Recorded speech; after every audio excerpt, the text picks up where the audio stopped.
بسم اللہ الرحمن الرحیم۔ صدقے کے اثرات و ثمرات۔ کثیر بن عبد المزنی اپنے والد گرامی کے واسطے سے اپنے جد امجد حضرت عمرو بن عوف سے روایت کرتے ہیں، انہوں نے فرمایا کہ رسول اللہ صلی اللہ علیہ وآلہ وسلم نے فرمایا، مسلمان کا صدقہ عمر میں اضافہ کرتا ہے، بری موت کو روکتا ہے اور اللہ تعالیٰ اس کے ذریعے تکبر و فخر کو ختم کر دیتا ہے۔ اس حدیث کو امام طبرانی نے روایت کیا ہے۔ حضرت میمونہ بنت سعد رضی اللہ عنہ سے مروی ہے کہ انہوں نے پوچھا یا رسول اللہ، آپ ہمیں صدقہ کے متعلق بتائیں۔ آپ صلی اللہ علیہ وآلہ وسلم نے فرمایا، جو شخص ثواب کی نیت سے اللہ تعالیٰ کی رضا جوئی کے لیے صدقہ کرتا ہے، اس کے لیے یہ نار جہنم سے رکاوٹ ہے۔ اس حدیث کو امام طبرانی نے روایت کیا ہے۔ حضرت رافع بن خدیج رضی اللہ عنہ بیان کرتے ہیں کہ رسول اللہ صلی اللہ علیہ وآلہ وسلم نے فرمایا، صدقہ برائی اور بدبختی کے 70 دروازے بند کر دیتا ہے۔ اس حدیث کو بھی امام طبرانی نے روایت کیا ہے۔ آخری حدیث حضرت عقبہ رضی اللہ عنہ سے مروی ہے، انہوں نے بیان کیا کہ رسول اللہ صلی اللہ علیہ وآلہ وسلم نے فرمایا، صدقہ اہل قبور سے گرمی کو ختم کرتا ہے اور مومن قیامت کے دن اپنے صدقہ کے سائے تلے ہوگا۔ اس حدیث کو بھی امام طبرانی نے روایت کیا ہے۔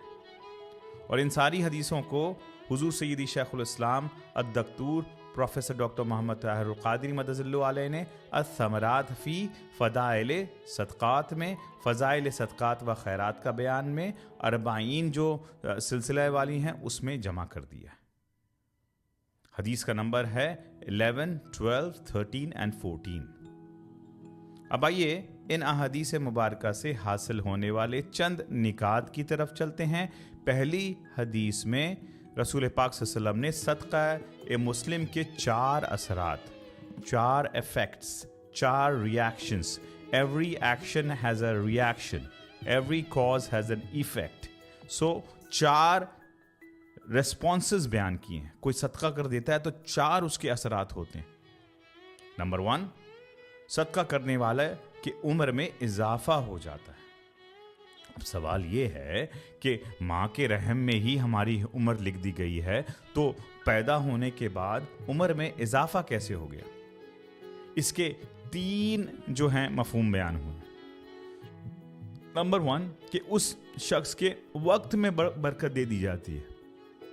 وہ رہتا تو دوسرے لوگوں کے دور میں ہی ہے، مگر اس سے اتنا کام لے لیا جاتا ہے کہ وہ ناگزیر ہو جاتا ہے کہ ہمارے عقل میں وہ کیپچر ہی نہیں پاتا ہے کہ کیسے پاسبل ہے۔ اب آپ شیخ الاسلام کی ذات کو دیکھ لیں کہ وہ بھی اسی دنیا میں رہے ہیں اور 74 سال ماشاءاللہ انہوں نے پائی ہے، اور کتنے لوگ 74 سال رہے ہیں، اور پھر 1000 کتاب کیسے لکھ دی گئی، 100 کنٹری میں تحریک کیسے پھیلی ہوئی ہے، اور جیسے جیسے وقت گزر رہا ہے وہ تو دگنا چوگنا وہ بڑھتی جا رہی ہے تحریک۔ کیسے پاسبل ہے؟ مطلب کہ انسان تو 100 کنٹریز کیا 20 کنٹریز یا 25 کنٹری 30 کنٹریز کے نام نہیں بیان کر سکتا ہے۔ زندگی بھر اس نے 50 کتابیں پڑھی ہوں گی اپنے نارمل ایجوکیشنل کوالیفیکیشنز کے علاوہ۔ تو وہ شخصیت کیسے ہو گئی کہ وہ ہمارے جیسے ہی رہ رہے ہیں، سانس بھی یہیں کے لے رہے ہیں، کھانا بھی یہیں کا اگا ہوا کھا رہے ہیں، اور 1000 تصانیف اور اتنا کام۔ تو ہاں، اس کا مفہوم میں ہے کہ برکت دے دی جاتی ہے۔ اور پھر دوسرا مفہوم اس کا یہ ہے کہ ریئل عمر میں بھی بڑھوتری ہو جاتی ہے۔ اور تیسرا کہ اللہ جس لکھے کو چاہے وہ بدل دیتا ہے۔ سورہ رعد آیت نمبر 39 میں فرمایا، اللہ جس لکھے ہوئے کو چاہتا ہے مٹا دیتا ہے، اور جسے چاہتا ہے ثبت فرما دیتا ہے، اور اسی کے پاس اصل کتاب لوح محفوظ ہے۔ پھر دوسری چیز جو صدقے کا ریاکشن میں ہوتی ہے وہ یہ کہ بری موت کو جو ہے وہ روک دیتا ہے۔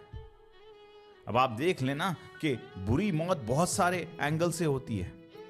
بنا بتائے ہوئے موت بھی بری ہوتی ہے، ایکسیڈنٹ ہوتی ہے، آگ ہوتا ہے، بہت ساری چیزیں ہوتی ہیں.